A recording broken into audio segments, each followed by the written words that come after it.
Welcome to Tales of Honor, a podcast with a mission to tell the true stories of every recipient of our nation's highest military award, the Medal of Honor.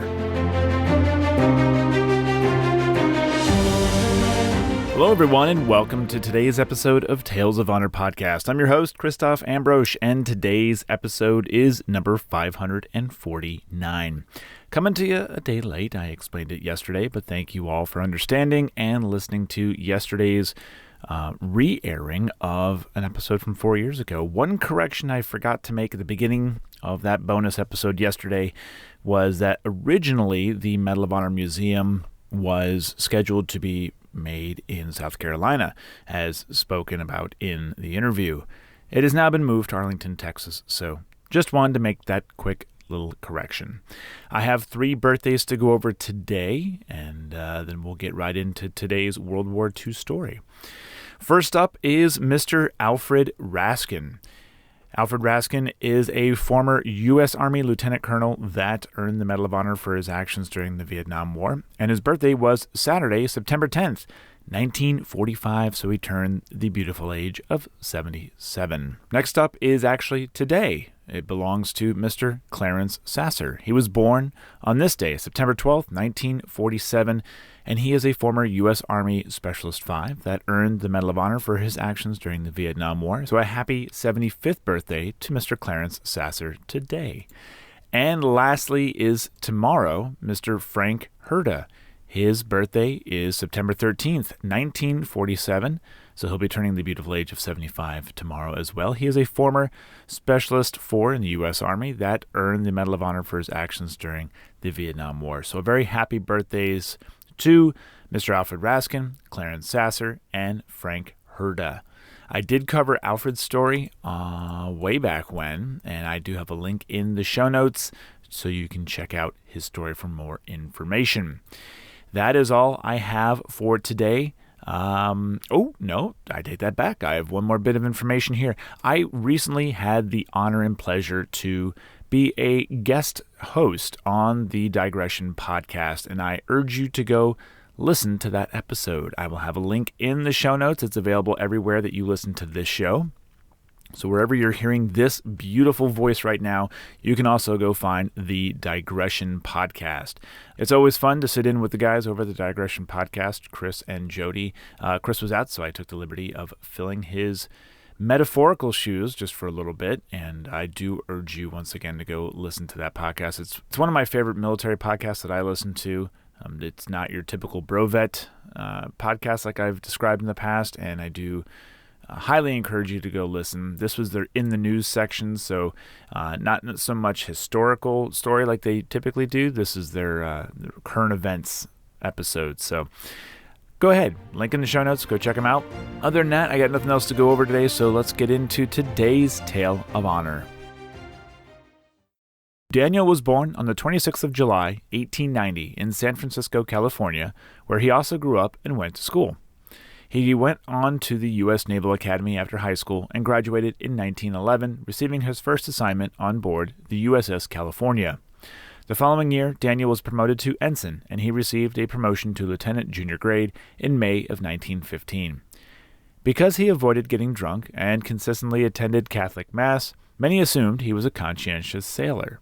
On the contrary, he had a devotion to duty and dedicated his time to naval gunnery, receiving the largest percentage of hits during a Pacific Fleet practice battle. Daniel was married to Mary on the 23rd of July, 1914, and their son, Daniel Jr., was born October the following year. At this point, Daniel was suspended from duty due to being blamed for ordering the wrong parts for a ship's inability to continue its mission. He was to appear before a court-martial, but it was found that someone else had made this mistake, and Daniel was acquitted and reinstated. However, at the age of 25, his hair had already turned gray, and it was noted that it was from the stress of the trial. During World War I, Daniel was on board the USS New Orleans, escorting cargo ships that were crossing the Atlantic Ocean. On one occasion, Daniel refused to give up on the rescue of a disabled British ocean liner, and because of his persistence and what was described as superhuman strength when securing a cable, the New Orleans was able to haul the ocean liner out of danger. After the war, Daniel, Mary, and Daniel Jr. moved to Washington, D.C., and he then was assigned to the USS Idaho in 1920 as a fire control officer for 2.5 years. Following 5 more assignments and now at the rank of commander, Daniel was recommended to be the naval aide to President Roosevelt in July of 1938. This recommendation came from Roosevelt's physician, Ross McIntyre, who had met Daniel in 1917 while on board the USS New Orleans. Daniel filled this role for the next 3 years and was promoted to the rank of captain. Daniel was released from the role of naval aide to President Roosevelt in May of 1941 in order to command the USS San Francisco. In less than a year, he was promoted to Rear Admiral and appointed Chief of Staff to Vice Admiral Robert Gormley, commander of the South Pacific Area and South Pacific Force. It was his actions while commanding U.S. naval forces against Japanese warships while on board the USS San Francisco that would cost him his life and earn him the Medal of Honor. The citation reads, "For extraordinary heroism and conspicuous intrepidity above and beyond the call of duty against enemy Japanese forces off Savo Island on the night of 12 to 13 November 1942.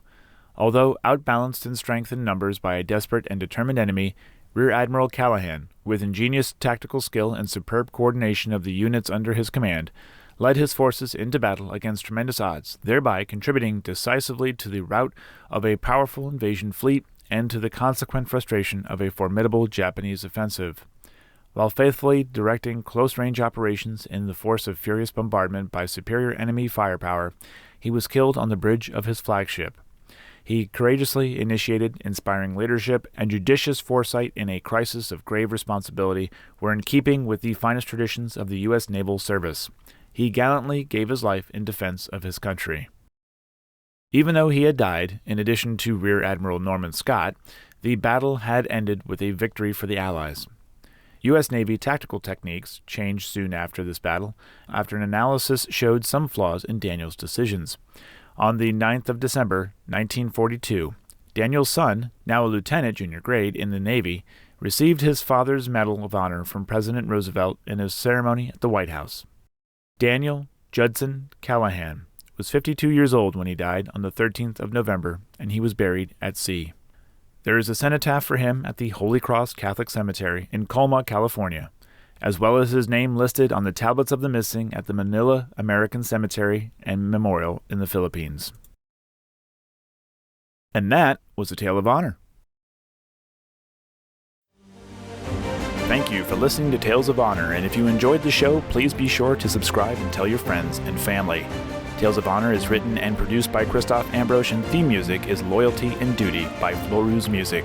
If you have any questions, you can send an email to talesofhonorpodcast@gmail.com, and please be sure to visit talesofhonorpodcast.com for more episodes and information.